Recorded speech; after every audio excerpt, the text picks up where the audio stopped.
Hi, I'm Josh Mantra.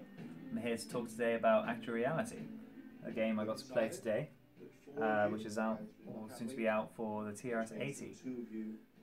So this is a retro machine, of course, out in the late 70s and in the 80s, and as a 25-year-old, not one I've had a lot of experience with, or other people my age will have. So I had a couple goes today playing this game, and I lost twice. Even with some help from the author of how to go about it and my strategy. But it makes a very exciting game, very good strategy-based game.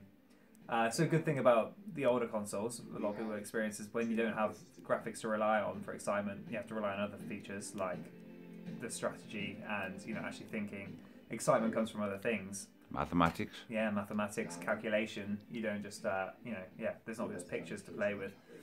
So, I mean, I've got a great deal of excitement from thinking about being aboard the ship Astron and taking down the IDE.